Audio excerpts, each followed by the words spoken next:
E nesta quinta-feira, Jair Bolsonaro usou a sua conta na rede social X para fazer um alerta para a população.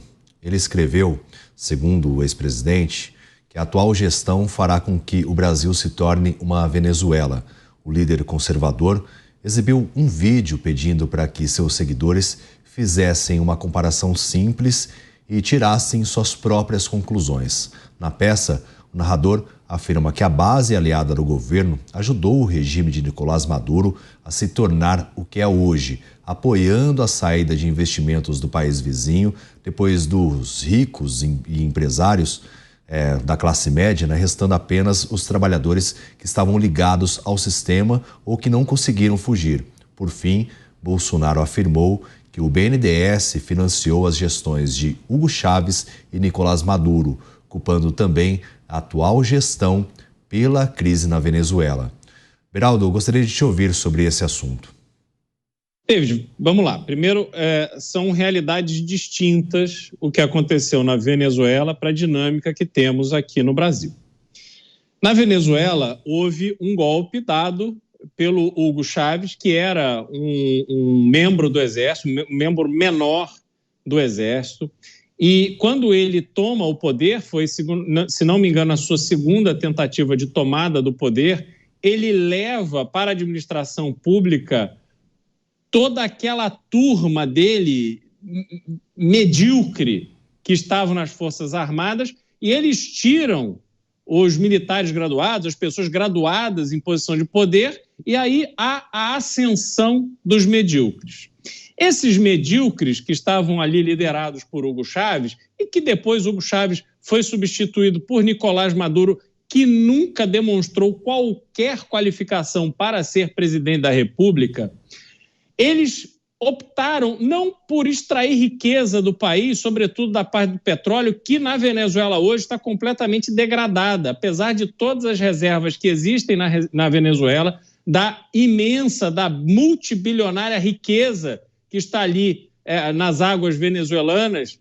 O governo de Hugo Chávez e depois de Nicolás Maduro deixaram essa extração de petróleo em total segundo plano e optaram por ganhar dinheiro com o tráfico de drogas. Então, a Venezuela hoje é um narco-estado dominado por uma elite política completamente medíocre e bandida, criminosa. Quando a gente olha para o Brasil vem sistematicamente, desde a Constituição de 1988, adotando uma política em que a ignorância se tornou um objetivo de Estado. Se nós olharmos para o índice de escolaridade, tudo aquilo que é usado no mundo para medir a qualidade da educação, nós vamos ver que o Brasil é um vexame, é uma vergonha. Estamos formando gerações de pessoas ignorantes. A partir desta ignorância, uma elite de coronéis da política foi dominando o Estado brasileiro e conduzindo o orçamento brasileiro para favorecê-los, tanto do ponto de vista eleitoral quanto do ponto de vista financeiro. O que nós temos hoje em curso no Brasil é esta dominação desse grupo, desses coronéis da política, em cima de uma população ignorante que, como eu disse, sequer consegue se mobilizar hoje para ir às ruas demonstrar a sua indignação com o que está acontecendo. Então, nós estamos vendo o Brasil perder produtividade, perder a sua oportunidade de brilhar em diversas áreas, onde nós tínhamos obrigação de sermos referência no mundo e não somos. Estamos vendo a Argentina resolver os seus problemas em pouco tempo, se transformando de novo numa referência econômica, numa força econômica, e nós estamos aqui travando as discussões mais medíocres que poderíamos travar, como, por exemplo, se os deputados devem ou não queimar bilhões de reais do orçamento brasileiro, enquanto vivemos esta tragédia de educação, de saúde, de segurança, de infraestrutura e por aí vai. Então, são casos diferentes, mas em ambos os casos, caminha-se para um desastre para suas populações.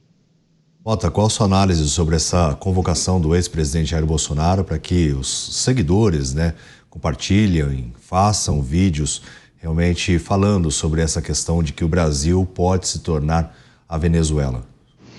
Eu estive em Caracas em 2003. Eu trabalhava em uma empresa que tinha uma subsidiária na Venezuela. Essa subsidiária prestava serviços à PDVSA, que é a estatal de petróleo da Venezuela, a Petrobras, do Maduro.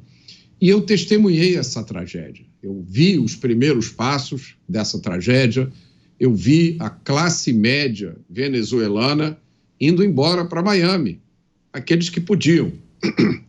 Quem não tinha condições ficou no inferno bolivariano. E muitas vezes, David, eu me lembro, eu penso das pessoas que eu conheci, em Caracas, com quem eu nunca mais falei, e fico pensando o que terá acontecido com elas. Nenhum país está imune a um desastre como o que aconteceu na Venezuela. Esse é um risco que existe em todos os países, especialmente nas democracias, porque as democracias permitem a existência de forças, de entidades e de pessoas que têm um projeto de conseguir o monopólio do poder político e não fazem nenhum segredo disso, né? A gente escuta falar delas praticamente todos os dias.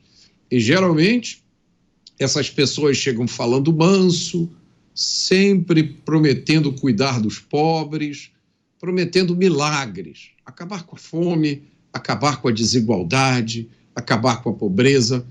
Óbvio, quando elas chegam ao poder, tudo muda. O que elas acabam é com os adversários políticos. Essa é uma história tão trivial, né? Já aconteceu inúmeras vezes. Foi o que aconteceu com Perón na Argentina, com Ortega na Nicarágua, com Chávez na Venezuela. O mais inacreditável é a quantidade de pessoas educadas, inteligentes, bem informadas, que sabem dessas histórias e ainda assim aceitam fazer parte desse script.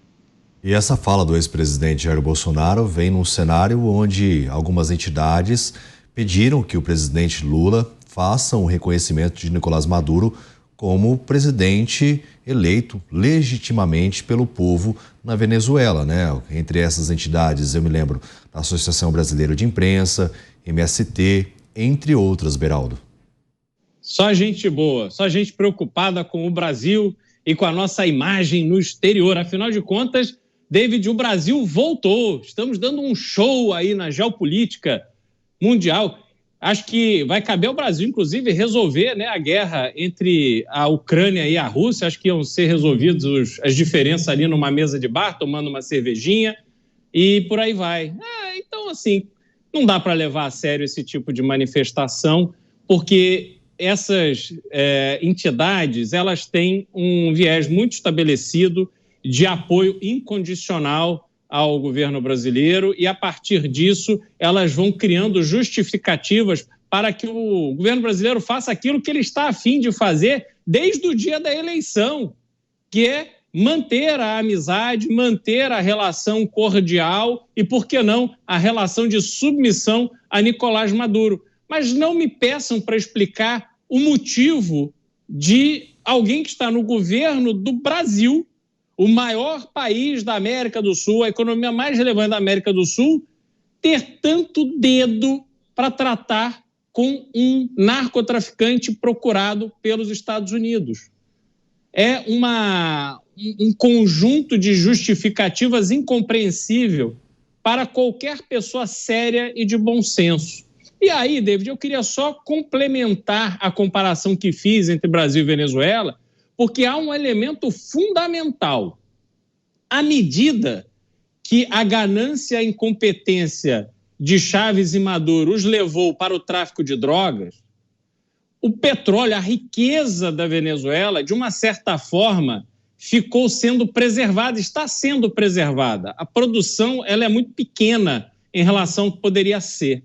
Então, o dia que a Venezuela se livrar dessa corja e tiver na sua presidência, quem sabe, o Javier Milei venezuelano, ele terá um material muito grande para gerar riqueza a partir dessas reservas de petróleo, que é o que não acontece com o Brasil.